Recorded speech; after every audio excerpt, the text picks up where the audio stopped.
첫 번째 겠습니다.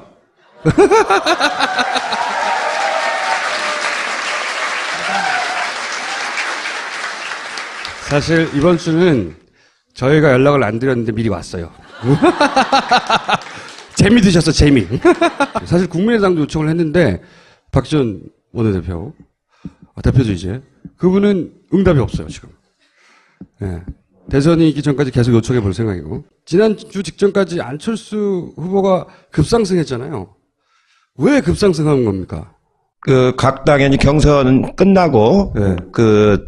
되게 이제 컨벤션 효과라고 그러는데, 되게 경선이 끝나면 약간씩 올라갑니다. 올라가는데, 안철수 후보는 아주 바닥에 있었기 때문에 좀 많이 올라간 편이고, 문재인 후보는 상당히 고공행진을 하고 있었기 때문에 많이 안 올라가가지고, 현상적으로 보면 조금 이렇게 따라붙은 것처럼 그렇게 이제 보였죠. 근데 올라간 게 순수하게 그 컨벤션 효과 아닌가요? 아니면 인위적으로 만들어낸 효과도? 두 건이 걸렸어요, 선관위에. 네. 두 건이 걸렸는데, 한 건은 오늘 보도에 보니까 1,500만 원 과태료가 나왔고, 한 건은 보도 금지, 인용 금지 조치가 이제 취해졌는데, 그때 4월 초죠. 그게 동시에 이렇게 나와가지고, 무슨 이렇게 따라 붙은 것처럼 그렇게 조작된 여론조사가 큰 언론기관에서 하나는 KBS고 하나는 또 다른 신문사인데 거기서 그게 착시 현상을 길러가지고 나왔습니다. 그때 안랩 주가가 14만 5천 원까지 올라갔었어요. 원래 그게 한 6만 원이 정상인데 14만 5천 원까지 올라갔다가 오늘 여기 오면서 확인해 보니까 10만 1,900원으로 다시 내려갔어요, 이제. 정상적으로 다시 여론조사가 내려가니까 주가도 내려갔는데 제가 보기엔 다음 주에는 10만 원 이하로 무너질 것 같아요. 지금이라도 빨리 팔아라. 그 말씀 하시는 건가요? 아니, 돈 많은 사람들은 가지고 있고요. 그러면 지난주에 갑자기 급속도로 또 그 상승세가 꺾인 이유는 뭔가요? 홍준표라든가 유승민이나 이쪽에서 가져갈 표는 거의 이제 없고 가져갈 만큼은 가져갔고 또 이제 자유한국당 쪽에서도 올 만큼은 왔고 그렇기 때문에 원래 자기가 가지고 있는 표가 많지가 않았기 때문에 이미 이동할 건 거의 다 이동을 했기 때문에 더 이상은 올라가지 못하는 거죠. 이제는 문재인 표를 가져와야 되는데 문재인 표 쪽은 이게 단단해가지고 그쪽으로 잘 가지 않습니다. 그리고 안철수 후보의 요새 행태가 여러 가지 문제점도 많이 지적이 되고 있고 특히 위안부 같은 발언을 했지 않습니까?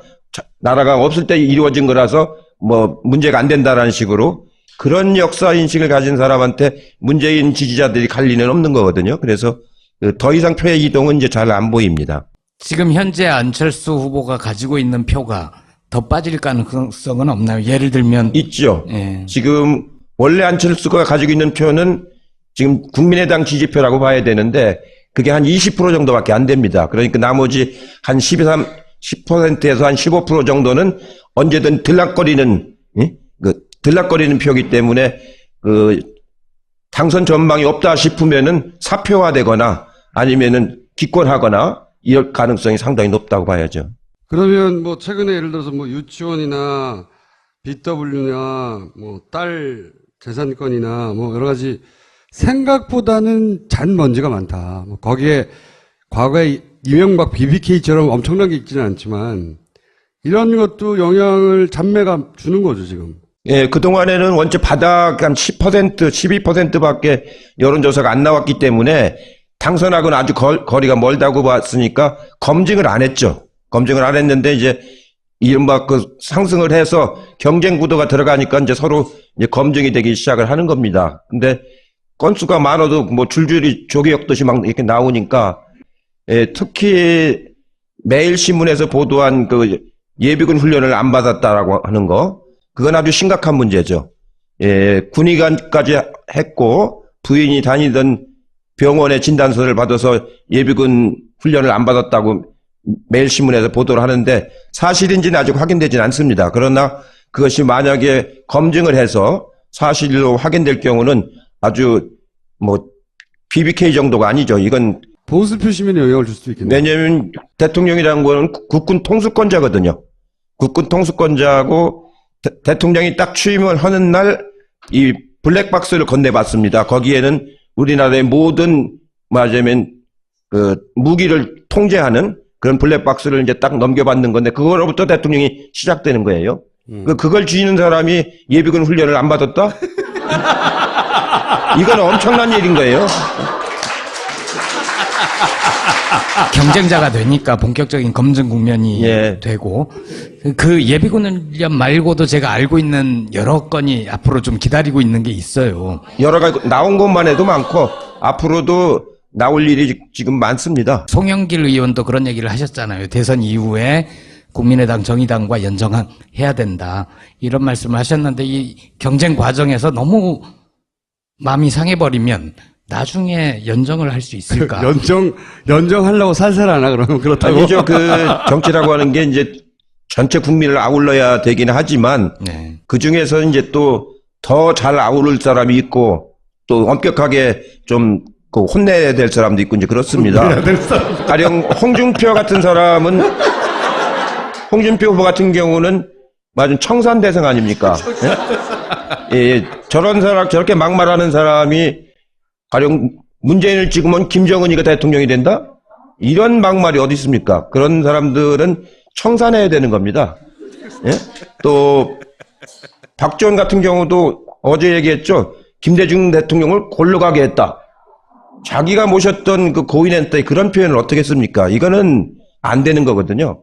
이런 부분들은 저희가 아무리 관용을 한다 하더라도 그 받아들일 수 없는 것이고, 다만 안철수 후보 같은 경우는 경쟁자예요.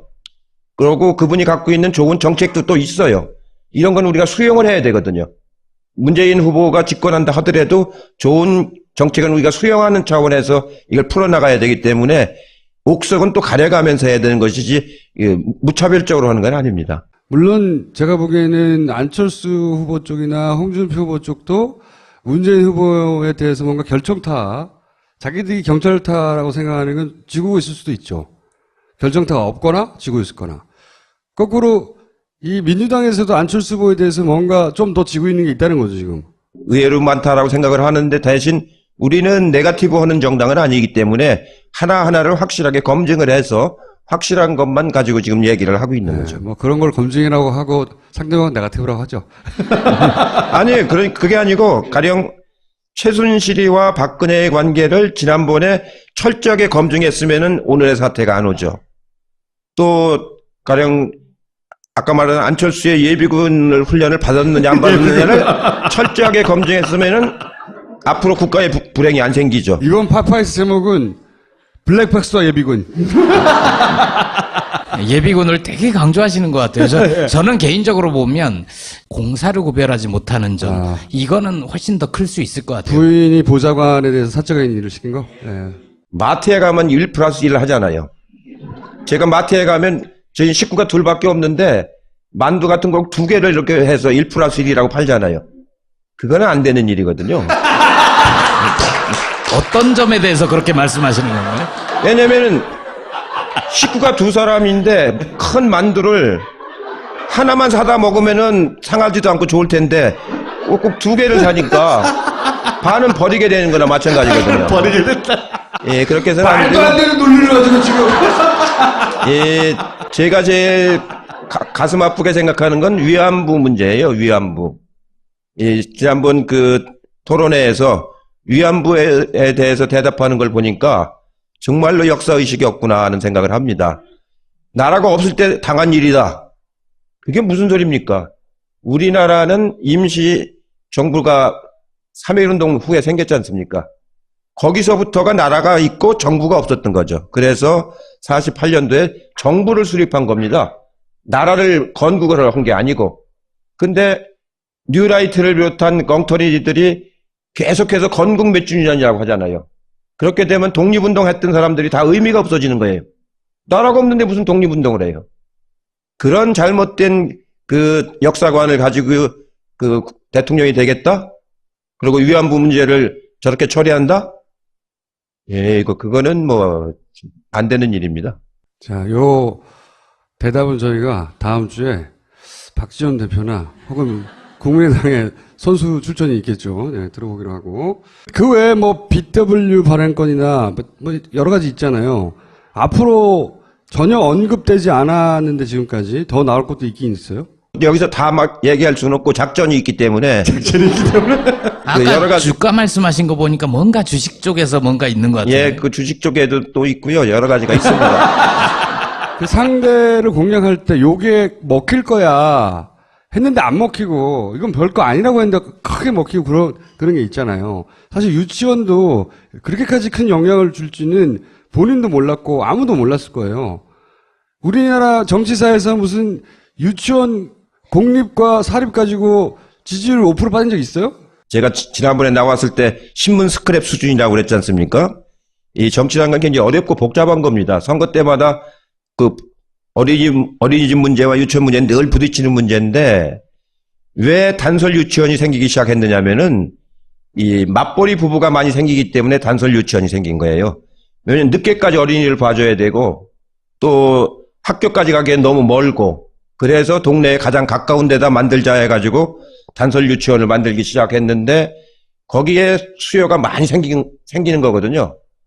세종시에 제가 내려가기만 하면 우리 집 앞에 유치원 져달라고 그래요. 네?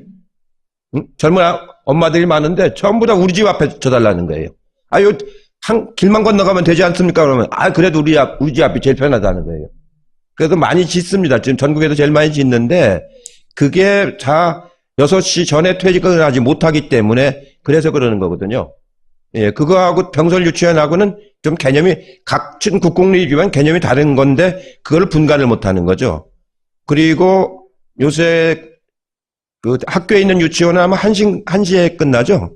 1시에 끝나기 때문에 굉장히 어려워합니다. 지금 엄마들이. 이런 생활상의 경험을 전혀 안 해본고 이론적으로도 공부를 안 해본 그런 데서 오는 한계가 이게 노출되는 건데 그게 별거 아닌 것 같지만 굉장히 중요한 일이죠.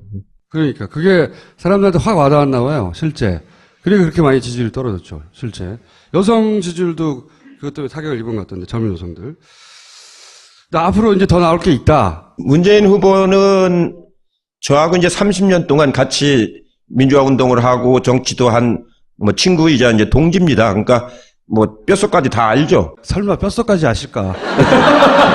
둘이 이제 할 말 안 한 말 다 하고 이렇게 해서 하는데 제가 보기에는 아들 문제도 참 별게 아닌 것 같고 자꾸 저렇게 물고 늘어지는 거고 나머지는 지난 처마 그러니까 30cm. 그렇지. 양산집이 처마가 30cm. 법을 어긴 거. 그건 자기가 처마를 낸 게 아니고 처마가 나와 있는 집을 산 거죠. 그 사모님이 어디서 인터뷰한 걸 봤는데 주택 부금 들으려고 하려고 했더니 막 야단 맞았다는 거 아닙니까? 그거는 집 없는 서민들이 들으라는 거지 내가 변호사한테 그런 거 들고 앉았느냐고. 네? 그래가지고 사모님이 그래 너 얼마나 잘 되나 보자. 그렇게 인터뷰한 걸 봤는데 그렇게 살아온 사람입니다. 그래서 앞으로 더 나올 거 없을 거다. 근데 이제 만들어내는 게 있으니까요. NLL 같은 것도 만들어냈잖아요. 그건 이제 공작이죠, 공작. 예? 그건 이제 공작 차원에서 이제 나온 건데, 그런 정도 공작은 능히 이제 받아낼 수가 있습니다. 자, 그 토론회는 어떻게 보세요? 토론회가 원래 전문가들이 묘란한 만큼의 지지율 변화에 영향이 없다라는 게 통상적인 분석이었는데 이번에는 좀 다를 것 같지 않으세요? 자기 지지율을 올리기는 좀 어렵습니다. 토론회를 통해 가지고. 근데 중요한 실수를 하거나 요번에 단설 어린이처럼 이런 걸 잘못 알고 있으면은 빠지기는 쉬워요. 왜냐면 그게 결함이 돼 가지고. 제가 보기엔 안철수 후보 쪽에서 좀 작전을 잘못 쓴 것 같아요. 지난번에 끝장 토론하자고 그렇게 주장을 했지 않습니까? 네. 예, 그러면 자기가 압도적으로 이길 것처럼 또 홍준표는 10분 안에 저기 한다고 했는데 막상 토론을 해보니까 10분이 채 안 돼서 홍준표가 먼저 날아가고 안철수 후보가 경직돼 가지고 오히려 토론에서 간표가 됐지 않습니까? 그래서 그렇게 큰 소리 치다가 그렇게 되니까 훨씬 더 불리해지는 상황이 돼서 이 공적인 일을 할 적에는 겸손하게 해야 됩니다. 겸손하게. 아니 근데 문재인 후보는 지난 토론회에서는 왜 그렇게 해맑게 웃었대요? 텔레비전 토론은 이제 내용도 중요하지만요. 전달하는 표정이라든가 이런 것도 굉장히 중요합니다. 근데 대개의 사람들이 너무 경직되고 그 텔레비를 보는 사람들은 그렇게 그런 건 좀 안 좋아해요. 경직되고 아니 근데 이게 웃는 게 내가 밝은 모습을 보여야 되겠다 해서 웃는 게 아니고 진짜 막 즐거워하는 것 같아요. 막. 제가 저도 이걸 봤는데 네. 원래 품성이 착하신 분입니다. 원래 착해가지고 다른 사람이 좀 잘못해도 이렇게 너그러이 받아들이고 이제 그러시는 분인데 경선 과정에서 10번 토론회 했지 않습니까? 그분들하고 토론회 할 때도 그 아우르는 표현을 썼습니다. 말도 그렇고 표정도 그렇고 뭐 지난번 SBS 토론도 되게 그렇게 했다라고 보여집니다. 일부러 웃는 표정을 지은 건가요? 아니면 진짜로 그렇게 웃는 표정이 나온 거예요? 보시기에? 아니 평소에 얘기할 적에 네. 그 후배들이나 그런 사람들 얘기할 적에 그렇게 다정한 그 표현을 줘요. 홍준표 후보하고 다정한 표정으로 서로 막 싸우니까. 그럼 문재인 후보가 잘못한 건 뭡니까? 지난 토론에서. 상대적인 거라서 근데 좀 준엄할 때는 좀 준엄할 필요가 있거든요. 왜냐면 이렇게 포용력을 가지고 하더라도 이렇게 쓸데없이 할 적에는 좀 준엄하게 이렇게 할 필요가 있는데 그런 게 조금 야무지지 못한 그런 측면은 좀 있습니다. 항상 엄한 건 어때요? 총리님은 항상 엄하잖아요. 모든 국민을 이렇게 포용해가면서 이끌어가야 되는 자리이기 때문에 항상 엄할 수는 없습니다. 또 엄해서는 안 되고 제가 말씀을 드리잖아요. 이 경중과 선우와 완급을 잘 가려야 된다. 공직을 하려면은 경중과 선우와 그러니까 중요할 때는 중요한 거 갖고는 엄해야 되죠. 근데 사소한 거 갖고 엄하면은 그 분위기만 깨고 그건 안 되는 거고요. 그런 건 경중, 선우, 완급 이거를 잘 가릴 줄 아는 사람이 좋은 공직자입니다. 그러면은 제일 잘한 사람은 역시 유승민 후보였나요? 보시기에? 뭐 논리적으로는 그렇죠. 논리적으로는 이제 비교적 잘했다라고 이제 평가를 받고 있는데 그건 이제 지지율이 원체 바닥이기 때문에 관대해서 이제 그런 거죠. 관대해서. 지지율이 높으면 그렇게 안 보죠. 그리고 또 본인도 당락하고 관계없는 선거를 하고 있잖아요. 그렇기 때문에 이제 좀 말을 여유 있게 할 수가 있는 거죠. 대선 후보한테 당락과 상관없는 일을 하고 있다 그러면 어떡합니까? 아니 객관적으로 그렇다는 얘기죠. 그거 하나 여쭤볼게요. 내일 당장 투표를 한다면 문 후보의 득표율을 어느 정도로 보고 계시나요? 여기는 미아리가 아니고 충정로예요.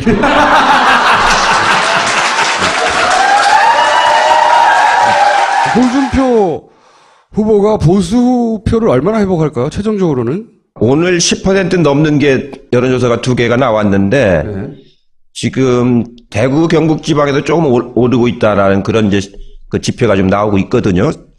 아마 잘 오르면은 15% 근처에 갈까 말까 이제 그렇게 될 것 같은데 아직은 모르죠. 한 주나 좀 지나가면은 5월 초에 들어가면 대략 짐작할 수가 있는데 15%를 얻을 수는 어려울 것 같다. 만약에 홍준표나 유승민 후보, 특히 유승민 후보의 표 결집력이 제일 약하던데 어차피 거의 꼴찌에 가까워서 후보는 괜찮은데 이 표는 언제든지 옮겨갈 수 있다 하는 표가 유승민 후보한테 가 있다고 치면 막판에 유승민 후보에 가 있는 표가 홍준표한테 가기보다는 안철수한테 갈 확률이 높잖아요. 갈 만한 표는 다 갔고요. 지금 현재. 갈 만한 표는 갔고 지금 유승민 후보가 이제 가지고 있는 표는 보수 맞으면 강한 보수입니다. 거기는. 그렇기 때문에 무슨 이렇게 전략적으로 투표하는 표가 아니고 그 자체로 하는 표이기 때문에 이동할 가능성은 대개 그런 표들이 유승민 후보가 이제 사퇴한다. 그렇게 되면 같이 사퇴할 가능성이 높은 표들이죠. 그러면은 남은 변수는 유승민 후보가 홍준표하고 붙는다든지 유승민 후보가 안철수하고 붙는다든지 이런 가능성은 어느 정도 있다고 보세요? 유승민과 홍준표가 붙을 가능성은 아주 적죠. 거긴 제일 서로 간에 대립적인 관계에 있기 때문에 적고 유승민과 안철수가 붙게 되면은 그거는 뭐라고 그럴까요? 상식적인 생각으로는 두 개의 시너지 효과가 날 것처럼 생각하지만 제가 보기에는 호남인들에 대한 굉장히 모욕감을 주는 거거든요. 호남인들은 정정당당하게 해서 정권 교체하길 바라는 것이지 그런 인위적인 공작을 통해서 하길 바라는 건 아니거든요. 어차피 지금 수구 세력이 당선되는 건 아닌데 그럴 바엔 그런 표 안 얻고 정정당당하게 되길 원하는 거죠. 그렇기 때문에 그 호남 쪽에서 유승민 표가 와봤자 뭐 한 2, 3% 오는 건데 호남에서 빠져나갈 표는 그거보다 훨씬 더 많아질 수도 있는 거죠. 아마 그래서 그거는 유승민도 물론 안 하고 실제로 안철수 후보도 그렇게 허설소리를 할 수가 없잖아요. 현재 주요 후보들 오자 구도가 대선일까지 갈 가능성이 크다. 이렇게 보시는 거죠? 현재로 봐서는 홍준표도 오늘 보니까 15%가 목표더라고요, 보니까. 그리고 유승민도 10% 이상 얻는 게 목표처럼 이게 보여지기 때문에 그 두 분들은 향후의 주도권을 둘러싸고 하는 거기 때문에 사퇴할 가능성이 매우 적다. 그러면 막판에 숨겨진 카드는 뭘까요? 홍준표 후보의 물론 그 뻥이 약간 섞인 그 워딩을 보면 막판에 자기들이 숨겨놓은 카드를 던질 것이다. 결국은 그래서 안철수는 가라앉고 나하고 양자구도가 될 것이다. 뭐 이런 얘기 하는데 저는 그 과거의 대선도 보면 그게 이제 유효하냐 아니냐는 뭐 나와봐야 알지만 뭔가를 준비하긴 하잖아요. 막판에 자기들끼리. 홍준표 후보가 갑자기 나왔지 않습니까? 출마 선언을. 그리고 이제 경남지사를 하다 나왔기 때문에 사실 준비 없이 나온 거나 마찬가지거든요. 그러니까 공약도 지금 별로 없지 않습니까? 예, 그러니까 공약도 없는 상태인데 무슨 병기를 가지고 있겠어요? 그러니까 그냥 말로 하는 거죠, 말로. 예. 하여튼 막판 카드들을 뭔가 가지고 있긴 있는 거죠, 캠프들이. 그죠? 보통은 이럴 때. 실제로 이제 선거에 들어가면은요, 표의 이동이 많지 않습니다. 선거가 시작되고 나서 하는 말들은 전부 다 선거용 말이거든요. 국민들이 다 그걸 알아요. 이건 선거용으로 하는 말이라는 걸. 그래서 선거 시작되기 전에 그 형성된 구도, 그게 크게 변하지 않고 큰 사건이 벌어지지 않으면은 대개 이제 가는데, 표의 이동도 한 2, 3% 정도밖에 이동 안 합니다. 큰 표의 이동은 없거든요. 그래서 아까 텔레비 토론을 통해서도 큰 표의 이동은 없다라는 게 그런 건데요. 선거를 많이 치러본 사람들은 선거운동 하기 전까지가 선거운동이고 선거가 막상 시작되면 그거는 맞아요. 줄다리기 싸움이나 마찬가지예요. 조금 밀렸다가 조금 땡겼다가 하다가 그냥 끝나고 마는 일이거든요. 대개는 출발 지점에서 앞섰던 사람의 승리로 끝나고 말지요. 저는 2002년도에 총리님이 행정수도 공약 처음 말씀하실 때 그 자리에 있었는데요. 그런 거는 굉장히 크게 움직이는 거 아닌가요? 그거는 이제 원체 파격적인 그 공약이기 때문에. 네. 근데 그것만 갖고 선거를 이긴 건 아니고. 네. 결국은 그때도 노무현 후보가 17%, 그 정몽준 후보가 23%, 그 이회창 후보가 33%. 그래서 17% 갖고는 도저히 뭐 이길 수가 없는 거 아닙니까? 그래서 그 선거를 양보하는 차원에서 단일화를 수용한 거거든요. 네. 그 단일화 하니까 바로 40%가 되더라고요. 두 사람 표가 하나도 이탈 안 하고 그대로 40%가 되니까 이회창 후보보다 한 7% 정도 이제 앞섰는데, 그게 이제 결정적인 거였죠. 딱 선거 한 달 앞두고 이제 결정적이었는데, 나중에 결국은 이회창 후보가 굉장히 강한 후보예요. 그 당시에는. 그래 따라와가지고 우리가 한 3, 4% 차이로 이제 이게 끝났죠. 그때도 표의 이동은 한 3%밖에 없었던 거죠.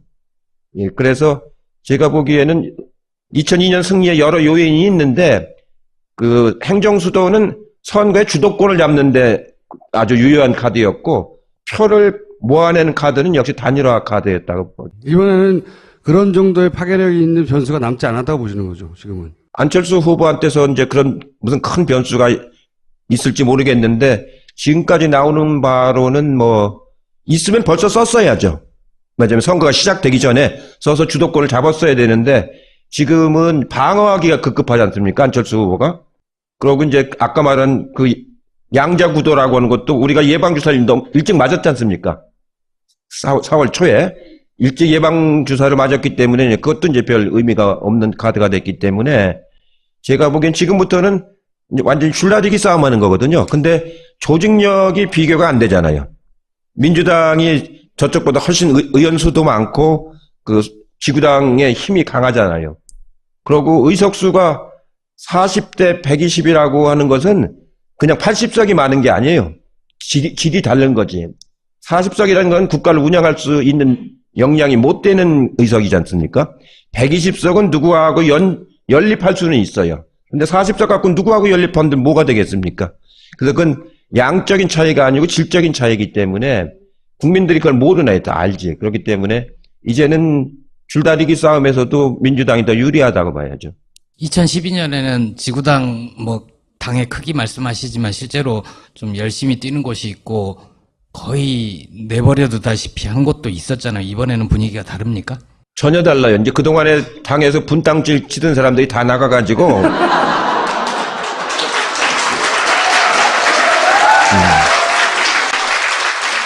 예, 2012년도에는 제가 당대표 하다가 맞아요. 물러났지 않습니까? 단일화를 해야 된다고 그래가지고 물러났는데 지금은 이제 그 문재인 후보도 당에 대해서는 잘 아시고 그때는 당에 들어온 지가 얼마 안 돼가지고 당을 잘 몰랐고 그래가지고 뭐 시민 캠프 막 이런 거 만들어가지고 막 여러 개의 캠프가 동시에 돌아가니까 일사불란하지가 않았는데 이번에는 어제 이틀 동안 선거운동을 했지 않습니까? 근데 아주 질서정연하게 잘 가고 있잖아요. 그 전체 그 선대위를 일원화시켰습니다. 일원화시켜서 예, 잘 나가고 있고 또 이제 12년도에 경험이 있었기 때문에 그렇게 해서 안 된다, 그렇게 해서는 안 된다라는 이런 마음들이 이제 다 있습니다. 오늘 제가 이제 추미애 대표가 지방 유세를 나가서 그 대신 제가 권한대행으로 이제 그 주재를 했는데요. 의원들이 뭐 아주 협조를 아주 잘하고 옛날 같으면 회의만 열리면 이제 막 딴소리들이 막 나왔었는데 요즘엔 그런 게 이제 없어요. 그런 거를 기자들은 노리고 있거든요.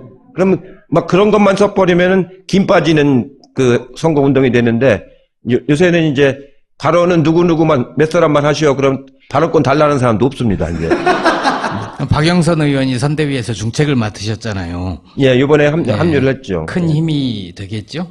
선당 후사라고 그럽니다. 당을 먼저 생각하고 그 다음에 개인을 이제 생각을 해야 되는데 그래야 또 당에 헌신해야 나중에 자기가 딴 거를 할 적에 또 당원들이 이제 마지막 성원도 해주고 사랑도 이제 하게 되는 겁니다. 그래가지고 서로 이게 맞물려 돌아가는 거기 때문에 이번에 이제 마음을 잘 추스르고서 그 문재인 후보하고 함께 이렇게 동반 유세를 지금 많이 다니고 있어서 모양이 좋습니다. 김종인 전 대표는 어떻게 되는 거예요, 앞으로? 한마디로 자가당착이라 볼 수 있는데 계시면서 하신 많은 말씀들이 우리 지지자들의 마음을 너무 상처를 줬기 때문에 본인의 의사에 관계없이 또 본인도 뭐 돌아올 생각이 없다고 그러는데 그렇게 다른 사람들한테 막 그 큰 상처를 주는 그런 말을 함부로 하고 그러면은 안 되는 일이죠. 마지막으로 혹시 남기고 싶은 말 없어요? 앞으로 3주 동안 어떻게 해라, 유권자들은. 제가 이제 우리 당 선대위에서도 그런 얘기를 하는데 정말로 이번 선거는 오늘이 4.19 57주년 아닙니까? 4.19를 미완의 혁명이라고 그러잖아요. 많은 희생을 가지고 이제 혁명을 했는데 박정희가 군부 쿠데타를 해가지고 이제 군부 통치를 들어가기 시작해서 미완의 혁명이라고 그랬는데 우리가 미완의 혁명을 여러 번 겪었습니다. 87년 5.18 때도 이제 겪었고 87년 6월 항쟁 때도 이제 겪었고 그 다음에 이제 이번인데 이번 촛불혁명입니다. 여기서 이제 혁명을 완성을 시켜야 되는 아주 중요한 선거거든요. 이렇게 해서 우리 역사, 현대사가 지금 57년 동안에 조금씩은 민주주의로 발전을 해왔지만 그러나 완성을 시키지는 아직 못하고 있는 거거든요.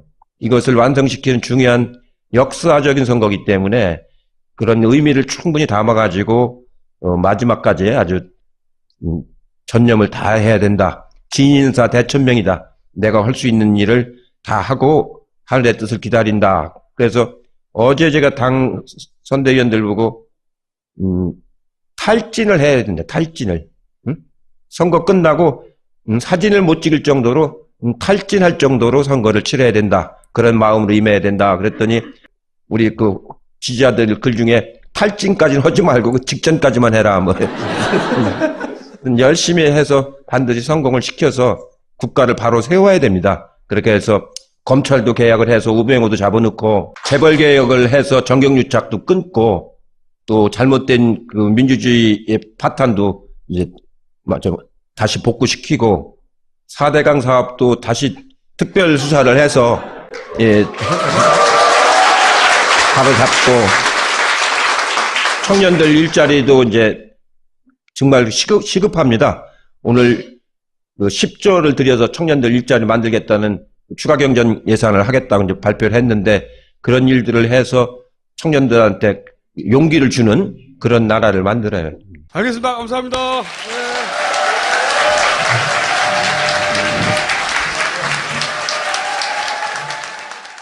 야, 이 부장! 네가 부장이면 땅이야? 뭐? 저 인간 저건 쟤 오늘도 술술 풀리고 안 먹고 회수 갔냐? 내일도 신체 상태로 출근하겠구만. 아이고. 고려 생활건강 술술 풀리고 음주전 한포가 당신을 지켜드립니다. 특허받은 천연 유래 성분 숙취 해소제 술술 풀리고를 은하계 최저가로 딴지마켓에서 만나보세요. 똥은 싸고 다니냐? 미치도록 싸고 싶다.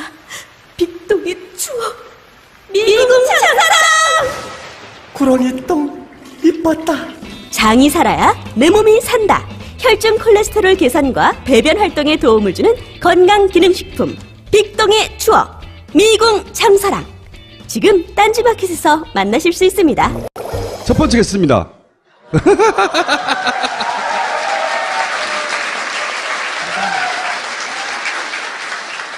사실 이번 주는 저희가 연락을 안 드렸는데 미리 왔어요.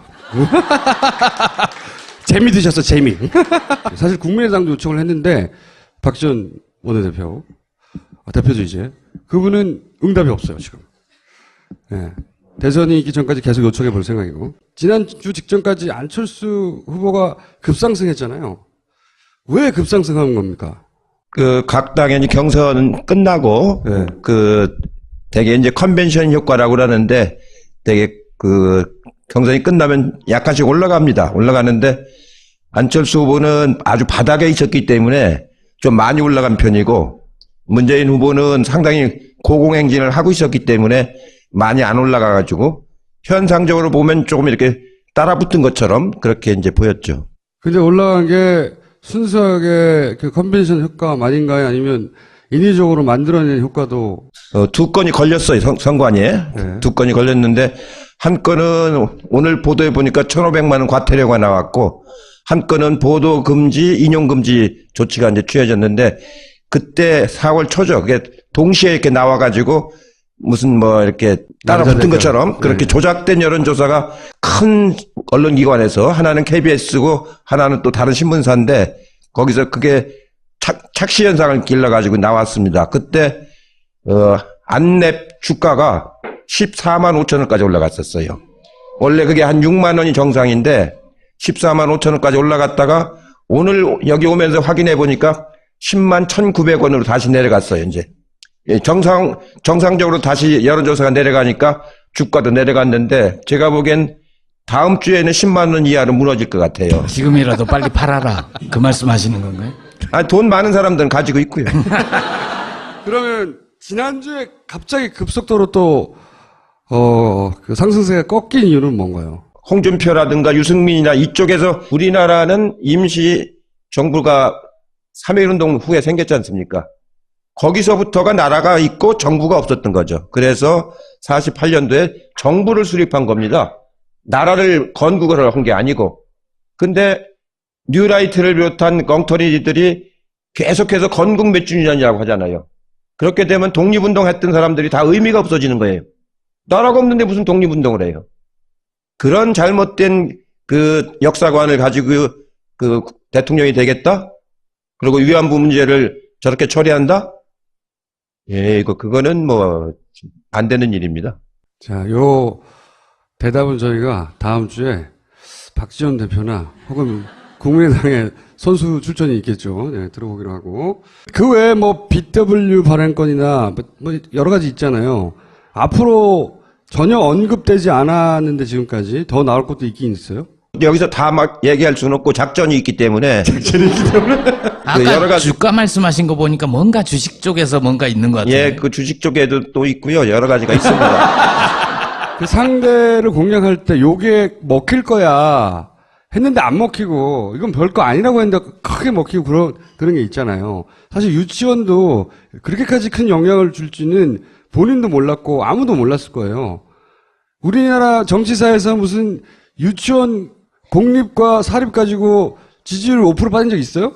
제가 지난번에 나왔을 때 신문 스크랩 수준이라고 그랬지 않습니까? 이 정치라는 건 굉장히 어렵고 복잡한 겁니다. 선거 때마다 그 어린이집 문제와 유치원 문제는 늘 부딪히는 문제인데 왜 단설 유치원이 생기기 시작했느냐면은 이 맞벌이 부부가 많이 생기기 때문에 단설 유치원이 생긴 거예요. 왜냐면 늦게까지 어린이를 봐줘야 되고 또 학교까지 가기엔 너무 멀고 그래서 동네에 가장 가까운 데다 만들자 해가지고 단설 유치원을 만들기 시작했는데 거기에 수요가 많이 생기는 거거든요. 세종시에 제가 내려가기만 하면 우리 집 앞에 유치원 져달라고 그래요. 네? 응? 젊은 가져갈 표는 거의 이제 없고 가져갈 만큼은 가져갔고 또 이제 자유한국당 쪽에서도 올 만큼은 왔고 그렇기 때문에 원래 자기가 가지고 있는 표가 많지가 않았기 때문에 이미 이동할 건 거의 다 이동을 했기 때문에 더 이상은 올라가지 못하는 거죠. 이제는 문재인 표를 가져와야 되는데 문재인 표 쪽은 이게 단단해가지고 그쪽으로 잘 가지 않습니다. 그리고 안철수 후보의 요새 행태가 여러 가지 문제점도 많이 지적이 되고 있고 특히 위안부 같은 발언을 했지 않습니까? 나라가 없을 때 이루어진 거라서 뭐 문제가 안 된다라는 식으로 그런 역사 인식을 가진 사람한테 문재인 지지자들이 갈 리는 없는 거거든요. 그래서 더 이상 표의 이동은 이제 잘 안 보입니다. 지금 현재 안철수 후보가 가지고 있는 표가 더 빠질 가능성은 없나요? 예를 들면 있죠. 예. 지금 원래 안철수가 가지고 있는 표는 지금 국민의당 지지표라고 봐야 되는데 그게 한 20% 정도밖에 안 됩니다. 그러니까 나머지 한 10%에서 한 15% 정도는 언제든 들락거리는 표이기 때문에 당선 전망이 없다 싶으면은 사표화되거나 아니면은 기권하거나 이럴 가능성이 상당히 높다고 봐야죠. 그러면 뭐 최근에 예를 들어서 뭐 유치원이나 BW나 뭐 딸 재산권이나 뭐 여러 가지 생각보다는 잔먼지가 많다. 뭐 거기에 과거에 이명박 BBK처럼 엄청난 게 있지는 않지만 이런 것도 영향을 잔매가 주는 거죠, 지금. 예, 그동안에는 원체 바닥 한 10%, 12%밖에 여론조사가 안 나왔기 때문에 당선하고는 아주 거리가 멀다고 봤으니까 검증을 안 했죠. 검증을 안 했는데 이제 이른바 상승을 해서 경쟁 구도가 들어가니까 이제 서로 이제 검증이 되기 시작을 하는 겁니다. 근데 건수가 많아도 뭐 줄줄이 조개 엮듯이 막 이렇게 나오니까 특히 매일신문에서 보도한 예비군 훈련을 안 받았다라고 하는 거 그건 아주 심각한 문제죠. 군의관까지 했고 부인이 다니던 병원에 진단서를 받아서 예비군 훈련을 안 받았다고 이건 우리가 수용을 해야 되거든요. 문재인 후보가 집권한다 하더라도 좋은 정책은 우리가 수용하는 차원에서 이걸 풀어나가야 되기 때문에 옥석은 또 가려가면서 해야 되는 것이지 무차별적으로 하는 건 아닙니다. 물론 제가 보기에는 안철수 후보 쪽이나 홍준표 후보 쪽도 문재인 후보에 대해서 뭔가 결정타, 자기들이 경찰타라고 생각하는 건 지고 있을 수도 있죠. 결정타가 없거나 지고 있거나. 거꾸로 이 민주당에서도 안철수 후보에 대해서 뭔가 좀 더 지고 있는 게 있다는 거죠, 지금. 의외로 많다라고 생각을 하는데 대신 우리는 네거티브 하는 정당은 아니기 때문에 하나하나를 확실하게 검증을 해서 확실한 것만 가지고 지금 얘기를 하고 있는 거죠. 뭐 그런 걸 검증이라고 하고 상대방은 네거티브라고 하죠. 아니, 그게 아니고 가령 최순실이와 박근혜의 관계를 지난번에 철저하게 검증했으면은 오늘의 사태가 안 오죠.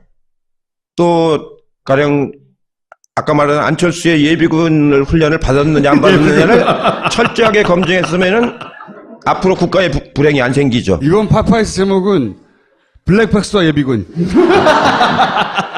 예비군을 되게 강조하시는 것 같아요. 저는 개인적으로 보면 공사를 구별하지 못하는 점 이거는 훨씬 더 클 수 있을 것 같아요. 부인이 보좌관에 대해서 사적인 일을 시킨 거? 네. 마트에 가면 1+1을 하잖아요. 제가 마트에 가면 저희 식구가 둘밖에 없는데 만두 같은 거 2개를 이렇게 해서 1+1이라고 팔잖아요. 그거는 안 되는 일이거든요. 어떤 점에 대해서 그렇게 말씀하시는 건가요? 왜냐면은 식구가 2사람인데 큰 만두를 하나만 사다 먹으면은 상하지도 않고 좋을 텐데 꼭 2개를 사니까 반은 버리게 되는 거나 마찬가지거든요. 버리게 됐다. 예, 그렇게 해서 말도 안 되는 논리를 가지고 지금. 예, 제가 제일 가슴 아프게 생각하는 건 위안부 문제예요. 위안부. 예, 지난번 그 토론회에서 위안부에 대해서 대답하는 걸 보니까 정말로 역사의식이 없구나 하는 생각을 합니다. 나라가 없을 때 당한 일이다. 그게 무슨 소리입니까? 매일 신문에서 보도를 하는데 사실인지는 아직 확인되진 않습니다. 그러나 그것이 만약에 검증을 해서 사실로 확인될 경우는 아주 뭐 BBK 정도가 아니죠. 이건 보수 표시면에 영향을 줄 수도 있겠네요. 왜냐하면 대통령이라는 거는 국군 통수권자거든요. 국군 통수권자고 대통령이 딱 취임을 하는 날 이 블랙박스를 건네봤습니다. 거기에는 우리나라의 모든 말하자면 그 무기를 통제하는 그런 블랙박스를 이제 딱 넘겨받는 건데 그거로부터 대통령이 시작되는 거예요. 그걸 쥐는 사람이 예비군 훈련을 안 받았다? 이건 엄청난 일인 거예요. 경쟁자가 되니까 본격적인 검증 국면이 예. 되고 그 예비군 훈련 말고도 제가 알고 있는 여러 건이 앞으로 좀 기다리고 있는 게 있어요. 여러 가지 나온 것만 해도 많고 앞으로도 나올 일이 지금 많습니다. 송영길 의원도 그런 얘기를 하셨잖아요. 대선 이후에 국민의당, 정의당과 연정해야 된다. 이런 말씀을 하셨는데 이 경쟁 과정에서 너무 마음이 상해버리면 나중에 연정을 할 수 있을까? 연정하려고 살살하나 그러면 그렇다고. 아니죠. 그 정치라고 하는 게 이제 전체 국민을 아울러야 되긴 하지만 네. 그 중에서 이제 또 더 잘 아우를 사람이 있고 또 엄격하게 좀 그 혼내야 될 사람도 있고 이제 그렇습니다. 가령 홍준표 같은 사람은 홍준표 후보 같은 경우는 맞은 청산 대상 아닙니까? 예? 예, 저런 사람 저렇게 막말하는 사람이 가령 문재인을 찍으면 김정은이가 대통령이 된다? 이런 막말이 어디 있습니까? 그런 사람들은 청산해야 되는 겁니다. 예? 또 박지원 같은 경우도 어제 얘기했죠. 김대중 대통령을 골로 가게 했다. 자기가 모셨던 그 고인한테 그런 표현을 어떻게 했습니까? 이거는 안 되는 거거든요. 이런 부분들은 저희가 아무리 관용을 한다 하더라도 그 받아들일 수 없는 것이고 다만 안철수 후보 같은 경우는 경제학자예요. 그리고 그분이 갖고 있는 좋은 정책도 또 있어요.